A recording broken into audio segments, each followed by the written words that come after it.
1년에 한 번 있는 우리 청년부 헌신 예배를 놓고서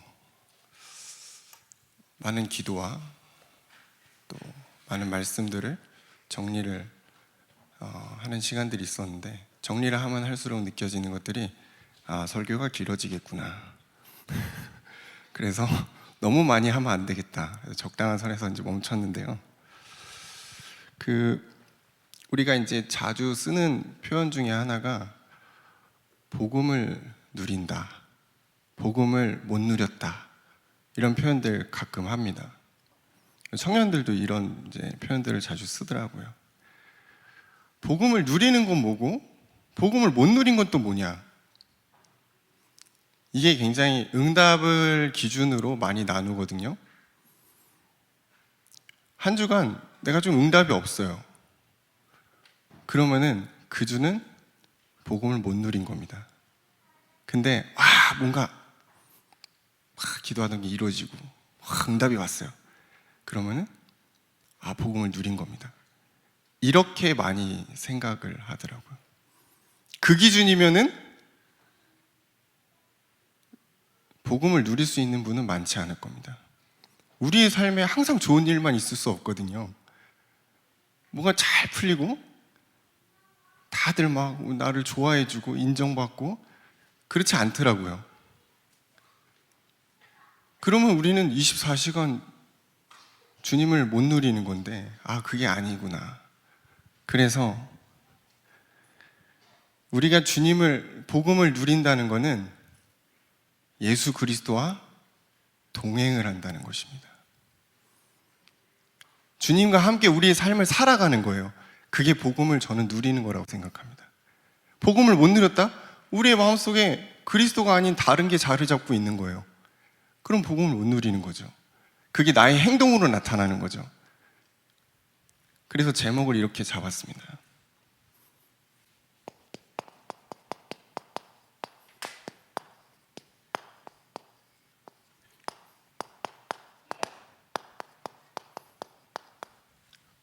동행하는 것입니다.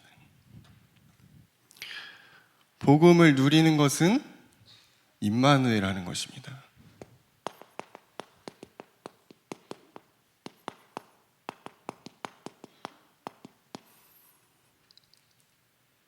임마누엘의 결과로 많은 응답들이 오는 거죠. 근데 그 응답들이, 그 결과가 기준이 되면 안 돼요.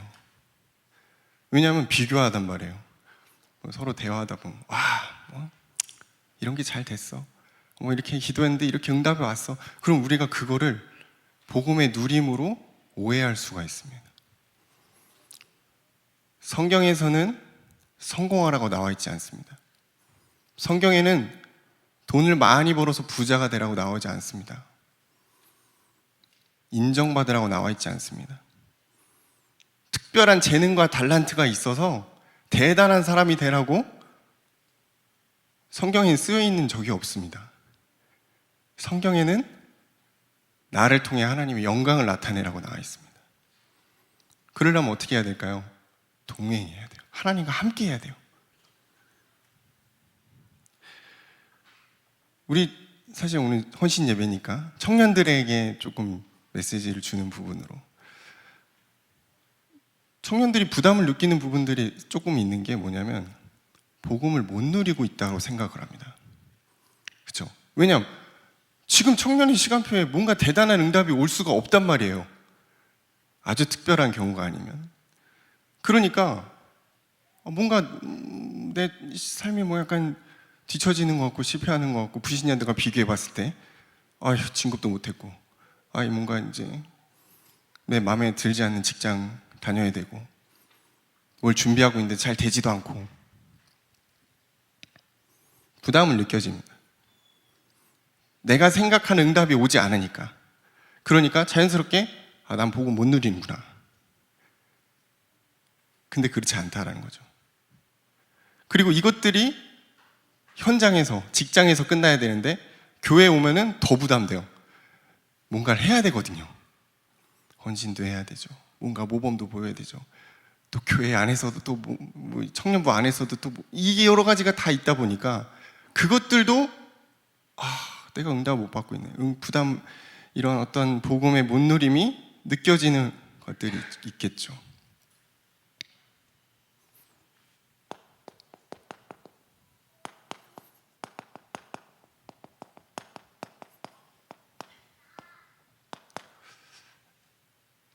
우리가 약간 이제 말씀을 들을 때 사명, 미션 이런 쪽에 포커스가 많이 돼 있죠. 그래서 하나님이 원하시는 게 세계복음화 이런 어떤 공식처럼 이렇게 많이 알고 있거든요. 그거는 명령입니다. 하나님이 우리에게 명령하신 거예요. 우리가 평생 달려갈 길이 그거라는 거고요. 근본적으로 하나님 원하시는 게 뭘까요? 이거는 제 생각이긴 합니다만, 오늘 우리가 본문에 읽은 말씀입니다.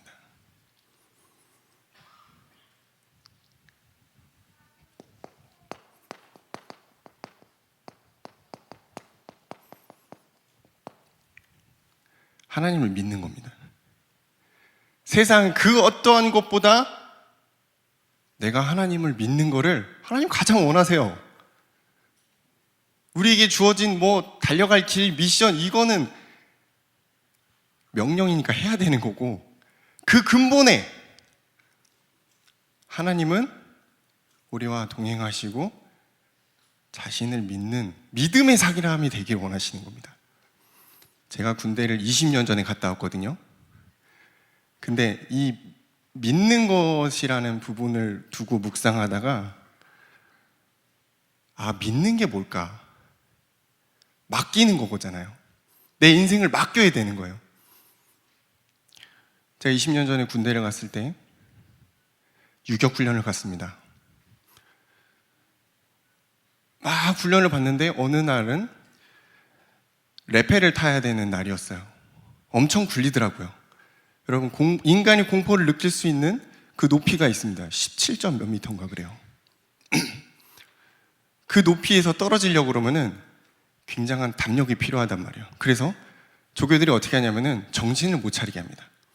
레페 타고 올라갈 때까지 엄청 굴려요. 몇 시간 동안 입에서 욕 나올 때까지 계속 굴립니다. 그래서 올라가서 꼭대기 딱 가잖아요. 그러면은 아무 생각이 안 들어요.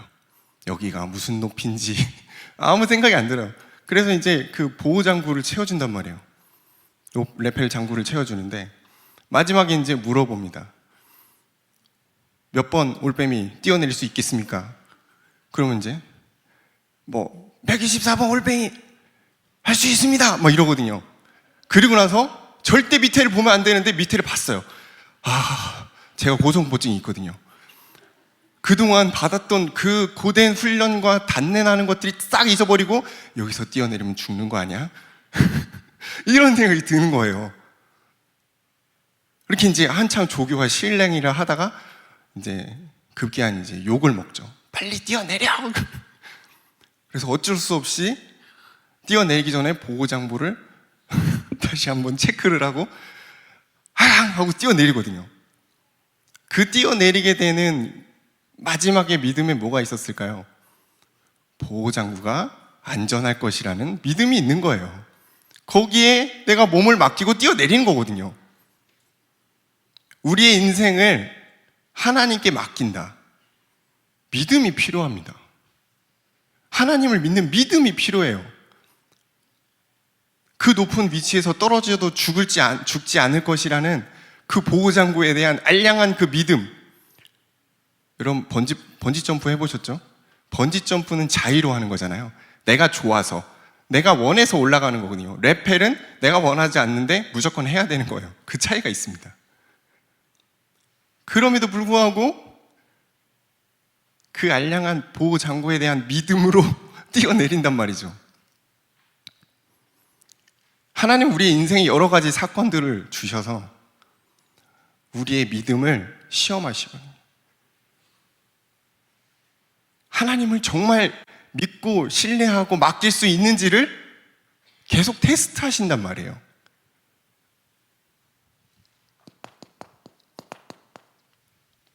신명기 6장 5절의 말씀을 우린 잘 알고 있죠.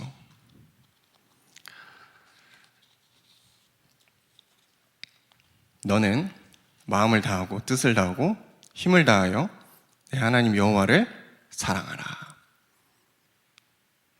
여기대로라면 우리는 진짜 모든 걸 다 바쳐서 하나님을 믿어야 되는 거예요. 그만큼 사랑해야 되는 거예요. 하나님은 그만큼의 믿음을 받기에 합당하신 분이고 우리의 믿음이 그렇게 되기를 원하시고 있다는 겁니다. 그렇게 하나님을 믿을 때 우리는 누린다라고 표현할 수 있는 겁니다. 두 번째는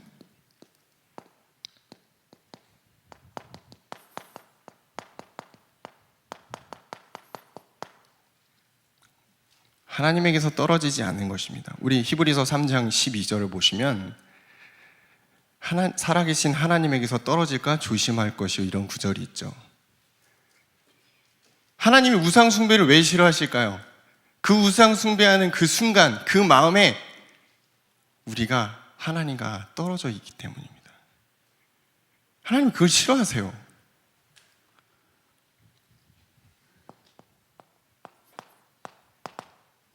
요한일서 2장 15절에서 17절을 제가 읽어드리겠습니다. 이 세상에 있는 것들을 사랑하지 말라. 누구든지 세상을 사랑하면 아버지의 사랑이 그 안에 있지 아니하니 이는 세상에 있는 모든 것이 육신의 정욕과 안목의 정욕과 이생의 자랑이니 다 아버지께로부터 온 것이 아니요 세상으로부터 온 것이니라. 이 세상도 그 정욕도 지나가되 오직 하나님의 뜻을 행하는 자는 영원히 거하느니라. 우리가 하나님으로부터 떨어지게 되는 가장 큰 게 뭘까요? 세상의 것입니다. 세상의 것을 사랑하는 거죠. 하나님은 그러지 말라고 하시는 겁니다. 하나님으로부터 떨어지게 됐을 때 우리가 할 수 있는 게 많지가 않아요. 그래서 우리는 붙어 있어야 돼요. 그게 우리가 할 수 있는 믿음이에요. 하나님께 내가 대단한 영광을 돌린다, 대단한 응답을 받는다, 그건 내 기준과 내 동기예요. 대단한 응답 안 받아도 됩니다. 우리 청년들 지금 대단한 응답을 받을 시기는 아니에요. 제가 볼 때 붙어 있어야 됩니다. 그리스도에게 붙어 있어야 됩니다. 그리고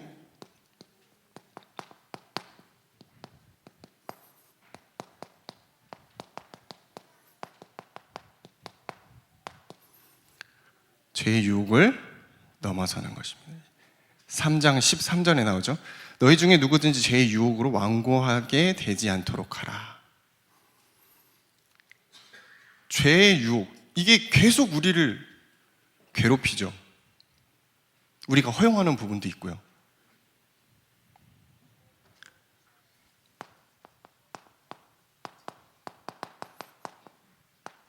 야고보서 4장 7절에서 8절을 보면은 그런즉 너희는 하나님께 복종할지어다. 마귀를 대적하라.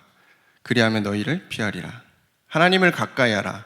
그리하면 너희를 가까이 하시리라. 죄인들아 손을 깨끗이 하라. 두 마음을 품은 자들아 마음을 성결하게 하라. 이런 구절이 있습니다. 죄의 유혹을 넘어서도록 하나님 우리에게 두 마음을 품지 말라는 것입니다. 하나님만 믿고 하나님만 바라봐도 시간이 없다는 거예요. 하나님이 우리에게 원하시는 것은 하나님을 붙듦으로 인해 우리가 죄의 노예가 되지 않는 것입니다. 그리고 마지막으로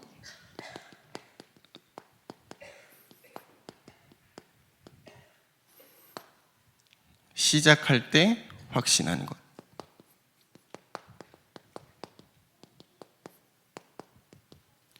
시작할 때 확신한 것을 끝까지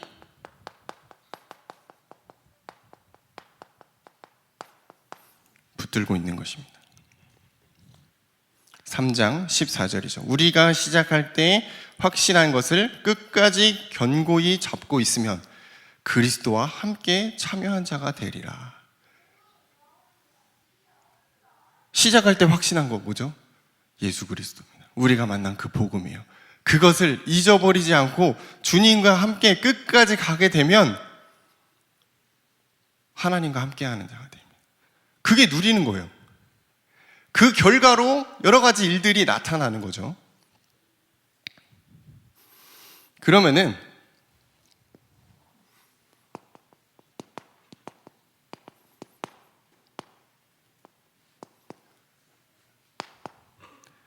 하나님과 동행하는 것은 뭘 말하냐면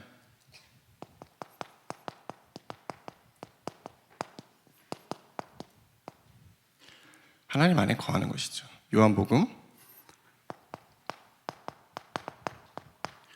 15장 4절을 제가 읽어드리겠습니다. 내 안에 거하라 나도 너희 안에 거하리라. 가지가 포도나무에 붙어있지 아니하면 스스로 열매 맺을 수 없음 같이 너희도 내 안에 있지 아니하면 그러하리라. 주님은 나무요 우리는 가지라는 거예요. 떨어지면 안 돼요. 떨어지면 열매도 못 맺고 끝나는 거죠. 그래서 붙어있는 게 중요한 겁니다. 청년의 시간표에 많은 청년들이 교회를 떠납니다. 뭐 그 전에 떠나는 청년들도 많지만 붙어있기가 어려운 시대죠. 시기적으로도. 그런데 주님과 함께 동행하며 이 복음의 공동체 안에 붙어있기만 하면 어떻게 된다고요? 주님이 동행하는 응답을 받게 된다는 것입니다.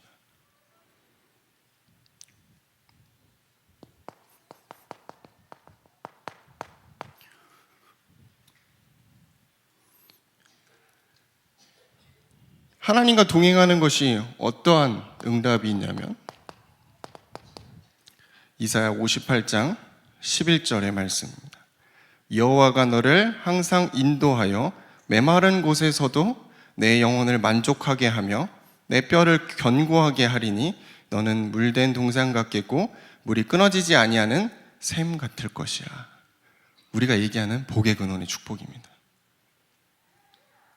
어떻게 하면 된다고요? 하나님과 동행하면 됩니다. 주님 안에 거하면 됩니다. 그분과 같이 붙어 있으면 돼요. 주님은 우리에게 많은 걸 요구하신 게 아닙니다. 붙어 있어라. 나와 함께 하자. 우리가 공생의 사역 얘기 많이 합니다. 주님이 내 안에 오셔서 당신의 사역을 근데 우리가 주님과 함께 하지 않으면 공생의 사역 시작 못 하세요. 주님이 다른 분과 함께 하십니다. 그래서 붙어 있으라는 겁니다. 세상에 어떠한 유혹이 오고 시험이 오고 우리를 막 흔들어 제껴도 붙어 있으면 됩니다. 제가 중등부 사역을 오래 했잖아요. 청소년 사역을 한 10년 했거든요. 지금 시간이 지나서 중등부였던 그 친구들을 보면은 교회를 떠난 친구도 있지만 정말 제가 보기에 믿음이 없었던 것 같은 그런 친구들이 지금 뭐 대학부, 청년부에서 아주 믿음이 성장한 그런 청년들도 꽤 있습니다. 하나님의 시간표는 지금이 아니지만 아주 나중에 역사하실 때가 분명히 있더라고요. 그래서 그렇구나. 붙어 있으면 되는 거구나. 어떻게 하든 간에 교회와 이 복음의 공동체 안에 붙어 있는 게 제일 중요한 1번입니다. 응답은 그 다음이에요. 붙어 있다 보면은 인격적으로 그리스도를 만나고 복음을 깨닫고 거기서 하나님이 나에게 주신 임명계약을 찾고 가는 거예요. 붙어 있는 것입니다.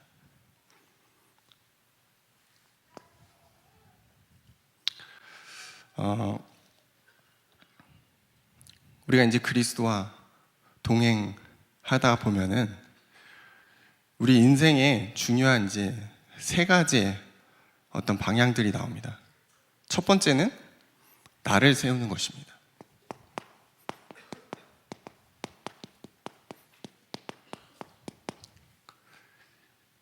그 어떠한 것보다 이게 제일 중요합니다. 왜냐하면 이 세상은 내가 죽으면 끝나는 거잖아요. 그렇죠? 우리의 시점으로는 내가 눈을 감으면 끝나는 겁니다. 내가 제일 중요해요. 다른 사람이 은혜 받는 것보다 내가 은혜 받는 게 더 중요합니다. 그렇죠? 그럼 모든 신앙의 중심은 하나님과 나예요. 다른 사람이 아니에요.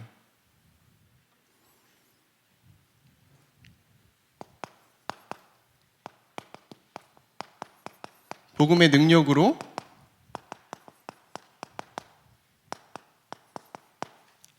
살아남아야 됩니다. 왜 제가 이런 내용을 여러분과 함께 나누냐면은, 청년부가 돼서 올라오면은 이제 막 사회에 초년생들이 많이 있고요. 또 이직을 준비하는 청년들도 많이 있고요. 그러니까 이제 새로운 환경에 적응해야 되는 그런 시간표예요. 굉장히 힘들죠. 안 하던 걸 하게 되고, 육신적으로도 지치게 되고, 갈등하게 되고, 고민하게 되고, 적응 기간이 필요한 거죠. 그래서 우선은 살아남는 게 중요하다. 뒤늦게 군대를 간 청년이 있어요. 그래서 제가 그 청년과도 통화하면서, 가서 뭘 하려고 하지 말고 일단 최소한 1병까지는 그냥 가만히 있어.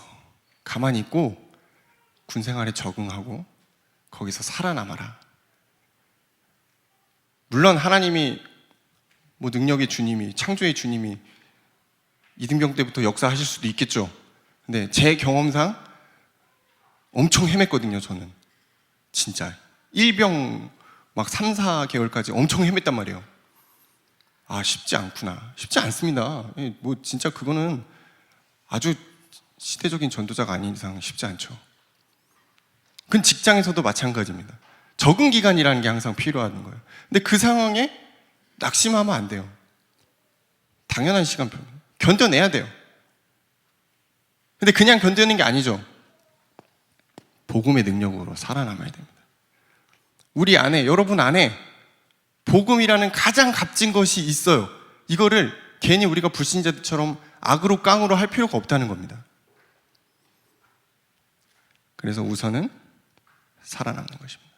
복음의 능력으로 살아남아야 돼요. 그 다음에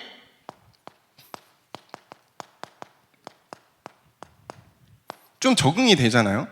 그러면은 영적인 힘을 조금씩 우리가 길러야 돼요. 균형을 갖추는 겁니다.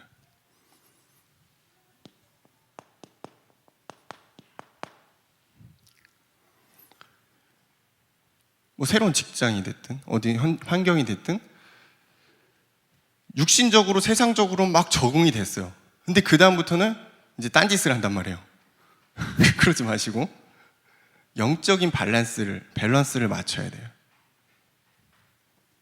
어떻게 맞추냐? 하나님의 시간을 조금씩 만들어서 늘려가는 것입니다. 이 하나님의 시간을 통해서 저는 확신할 수 있는 게 나를 초월하게 되는 거예요. 내 문제를 초월하고 내 상황을 초월하고 내 고민과 염려를 초월할 수 있는 유일한 시간이 언제냐? 하나님과의 시간이다. 그게 진짜 1분이 됐든 5분이 됐든 10분이 됐든 1시간이 됐든 시간은 상관이 없어요. 늘려가면 되니까. 반드시 영적인 균형을 이루는 시간이 필요합니다. 근데 앞서 말씀드리지만 먼저는 살아남아야 됩니다. 일단 살아야 돼요. 어떻게든 버티고 살아야 돼요. 그 버텨낼 수 있는 힘과 근육이 있어야 되는 거죠. 이런 영적인 힘을 조금씩 우리가 찾게 되면은 그것을 반복해서 할 수 있게 됩니다. 매일매일 루틴이라고 하죠. 저마다 다 루틴이 있어요. 저희 첫째 아이 같은 경우는 아침에 일어나면 무조건 화장실을 갑니다. 그게 루틴이에요. 그리고 나서 밥을 먹어요. 그리고 나서 옷을 입어요. 이게 루틴이에요. 이게 만약에 깨지면은 얘는 당황합니다. 저마다 다 각자의 루틴이 있단 말이에요. 근데 우리의 영적인 루틴이 확정이 되면은 지속하는 겁니다. 아주 작은 시간이라고 할지라도 원래 모든 시작은 작은 것부터거든요. 작은 것에서부터 루틴을 가져서 지속하는 거예요. 그러면은 거기서 나의 힘이 생기더라고요. 영적인 힘이죠. 내가 갖고 있는 궁극적인 어떤 영적인 힘들이 생겨요. 그러면은 누가 나를 공격한다? 별로 상관없죠. 환경이 달라졌다? 상관없죠. 왜? 나한테는 나만의 것이 있으니까. 여기서 우리는 욕심, 기대, 동기를 버려야 됩니다.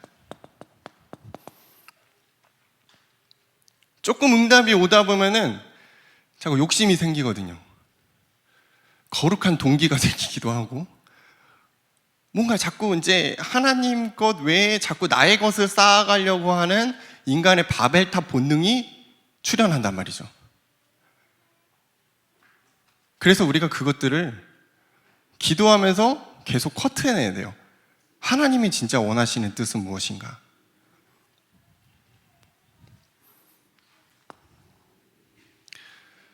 충분히 우리가 나로, 복음으로 내가 세워졌다. 이젠 조금 내가 어떤 영적인 현장을 돌아볼 수 있는 여유가 생긴다.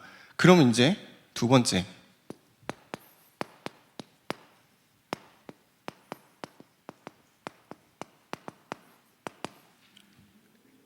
우리 주변을 돌아보는 것입니다. 공동체를 세우는 거죠. 여기는 이제 우리의 현장 또는 교회, 공짜입니다. 이거 공짜. 나의 현장과 교회의 공동체에 대한 하나님의 음성과 하나님의 방향들을 우리가 마음에 담고 기도하는 시간표들이 오게 됩니다. 근데 역시 먼저 1번이 돼야 돼요. 내가 영적으로 힘이 없는데 자꾸 헌신하려고 그러고 자꾸 내가 교회의 공동체를 세우려고 그러고 반드시 지칩니다. 그래서 지금 나의 시간표를 잘 보면서 응답을 받아야 될 부분인데요. 영적인 여유가 생기는 시간표가 온단 말이에요.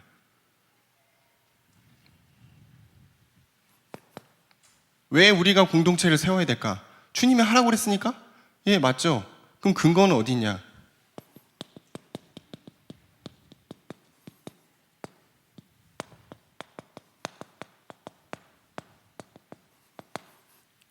먼저 그의 나라와 그의 일을 구하라는 거죠. 마태복음 6장 33절입니다. 우리가 공동체를 세워야 되는 이유가 여기 있습니다. 주님이 우리에게 먼저 그의 나라와 그의 일을 구하라고 하셨기 때문입니다. 그럼 어떻게 해야 될까요?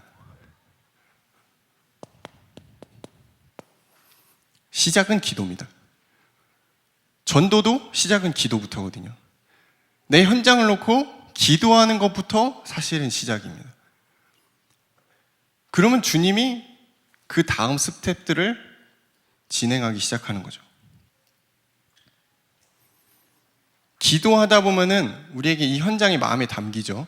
우리의 교회 공동체가 마음에 담기죠. 그걸 가지고 긍휼한 마음을 주신다라고 표현하면 될 것 같습니다. 그리고 제가 상당히 중요하게 생각하는 부분입니다. 서로 교제하고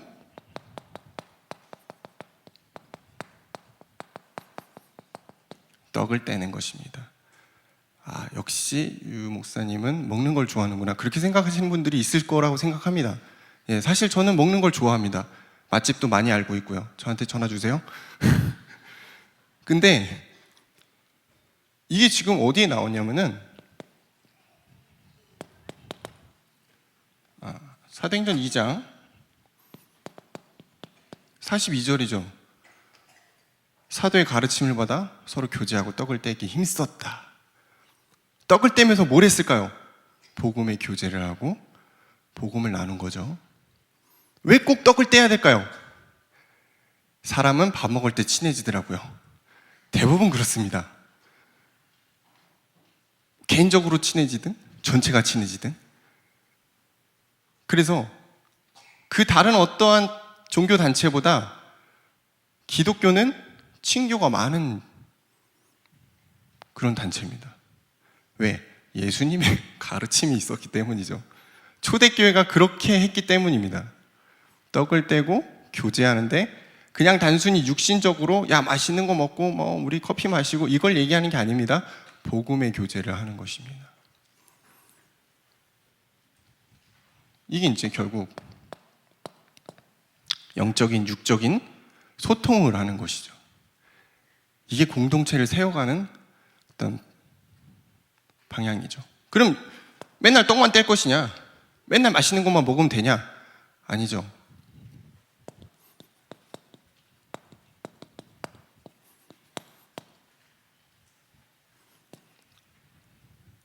어떤 분명한 목적이 있습니다. 뭔가를 할 때. 최종 방향이 뭐냐?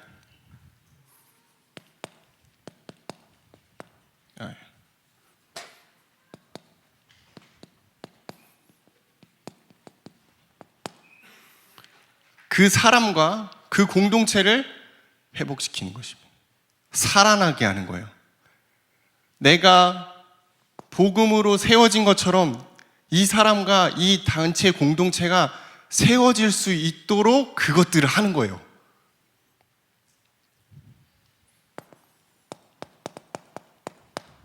히브리서 4장 12절의 말씀이 성취가 되는 것입니다.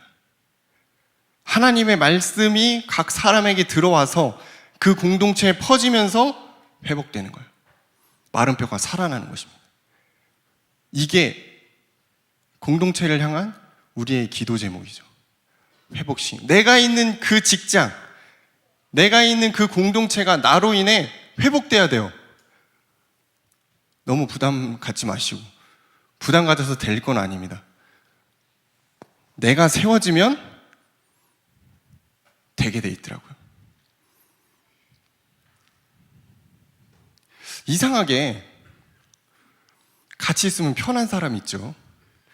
이상하게 대화를 좀 해보는데 뭔가 좀 이렇게 깊은 얘기를 하고 싶은 사람들이 더러 있단 말이에요. 그런 긍정적인 어떤 이제 에너지를 뿜어내는 그런 존재들이 있습니다. 우리의 현장에서 여러분이 그 역할을 하셔야 됩니다. 근데 자꾸 저 사람만 있으면 불편해. 답답해가지고 뭔가 저 사람 뭐지? 알고 보니까 교회 다니네. 역시 이러면 안 되는 거죠. 내가 지금 복음으로 지금 못 누리고 못 세워졌다라는 거죠.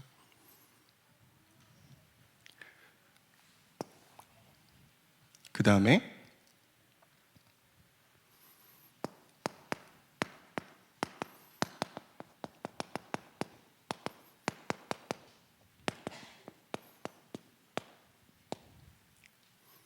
237 세계 현장을 세우는 것입니다.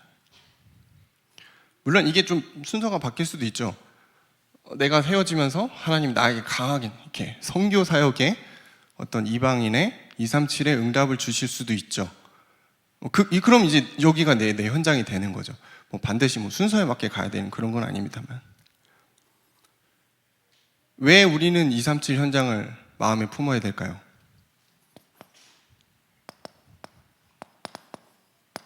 이거야말로 진짜 예수님의 명령이기 때문입니다. 땅끝까지 증인되는 겁니다.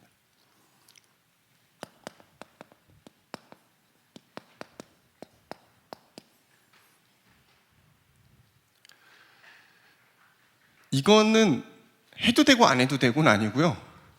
우리가 죽을 때까지 마음에 품고 해야 되는 건 맞습니다. 근데 그 시간표마다 조금씩 다를 수 있죠. 개인의 시간표마다 다를 수 있는 부분인데,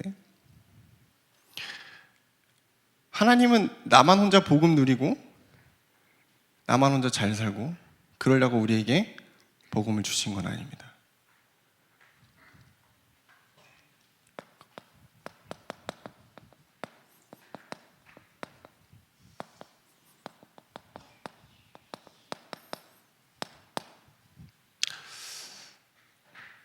지금 세계 현장이 엄청나게 빨리 하나가 되고 있습니다.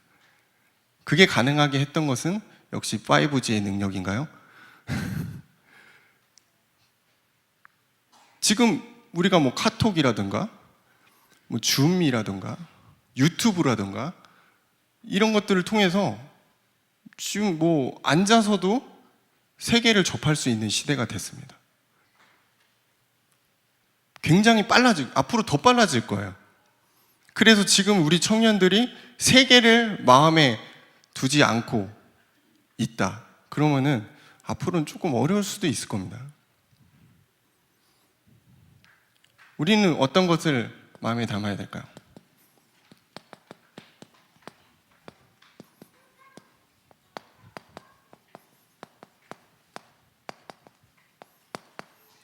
우리가 뭐 이런 말들 많이 합니다. 지금 막 교회가 다 무너지고 세계 현장이 막 큰일 났다. 제가 어떤 인터넷 기사를 봤는데 독일인가요? 어디 굉장히 오래된 교회가 팔린 거예요. 근데 어떻게 팔렸냐면은 나이트클럽으로 팔렸어요. 어떤 교회의 어떤 뭐 그런 외부 모습이나 이런 것들을 그대로 하고 나이트클럽으로 바뀐 겁니다. 너무 많아지고 있어요. 지금 무슬림 사원으로 바뀌는 교회들도 많고요. 종교만 가진 세계 교회들이 무너지고 있습니다. 선진국 같은 경우 그렇고요.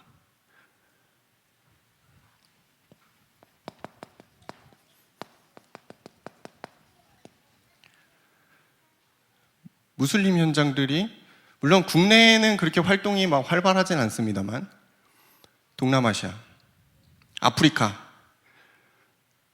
중동은 말할 것도 없죠. 중동은 그냥 무슬림 자체니까. 유럽도 점점 무슬림들이 많아지고 있죠. 이주민을 받으니까. 지금 서구의 몇몇 나라들 제외하고는 많은 무슬림 나라들이 생기고 있습니다. 아프리카에도 몇 개 나라 제외하고는 거의 이슬람이죠. 우리가 마음에 담아야 될 현장들이 많이 있습니다. 그럼 지금 나는 무엇을 할 수 있는가? 이 237 현장을 놓고 내가 무엇을 할 수 있을까 생각해 봤거든요.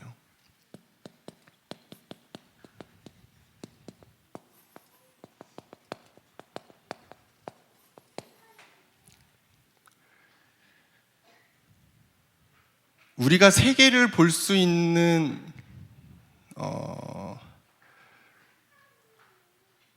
그 매체라고 해야 될까요? 그런 것들이 굉장히 많이 발전되어 있습니다. 우리 청년들 맨날 유튜브로 무슨 연애하는 거 그런 거 뭐 나는 솔로다 뭐 이런 거 하트 시그널 이런 거 그런 거 그만 좀 보시고 세계 브이로그 하는 거 있죠. 차라리 그런 거 보시는 게 훨씬 낫습니다. 지금 세계가 확장되고 열렸단 말이에요. 얼마든지 우리가 마음만 조금만 담으면은 내가 가보지 못한 그 현장을 남들이 가서 찍어주고 정확하게 알려주는 시대가 됐습니다. 저희 이제 둘째랑 어디 가서 뭘 기다리고 있는데 이제 아이가 심심한지 동화책을 하나 갖고 왔어요. 근데 놀랍게도 영어로 된 동화책이었어요. 깜짝 놀랐죠. 제 영어를 쓴 적이 없는데 갑자기 그래서 유치원 수준의 영어 할 수 있지. 책을 딱 펼쳤어요. 쫙 넘기면서부터 깜짝 놀랐죠. 길어지는 거예요. 모르는 단어가 나오기 시작하는 거죠. 진땀을 빼면서 제가 그거를 다 읽어줬는데 너무나 미안하더라고요. 그래서 영어를 논 지 너무 오래됐구나. 내가 청년들에게만 자꾸 언어를 배워야 된다 이렇게 얘기하는데 실제 저도 언어를 많이 낳았어요. 지금 내가 세계 현장과 237 놓고 무엇을 할 수 있는가? 내가 갈 수는 없더라고요. 그러니까 내가 할 수 있는 것들을 생각하게 되는 거죠. 먼저 봐야 되죠. 그 현장을 봐야죠. 아프리카가 됐든 동남아가 됐든 미주가 됐든 유럽이 됐든 그 현장을 보고 그 현장에 쓰는 언어가 무엇인지 생각해보고 잘 모르겠다. 그럼 영어 해야죠. 영어는 공통어니까. 그렇게 하면서 내가 지금 할 수 있는, 준비할 수 있는 것들을 준비하는 게 맞는 것 같아요. 그래서 이 세 가지의 응답들을 우리가 차근차근 받아가는 그런 신앙의 시간표를 거쳤으면 좋겠습니다. 오늘도 주님은 우리와 함께 동행하시길 원하시고 우리의 작은 달란트를 사용하셔서 하나님의 나라를 확장하는 데 쓰고자 하십니다. 우리는 다른 생각만 안 하면 될 것 같아요. 다른 막 큰 응답 그런 게 아니고 그냥 나에게 주어진 하루의 삶에 하나님을 누리고 하나님의 것을 찾고 나의 현장을 놓고 기도하는 것부터 시작하는 그런 한 주가 되시기를 주 이름으로 축원합니다. 감사합니다.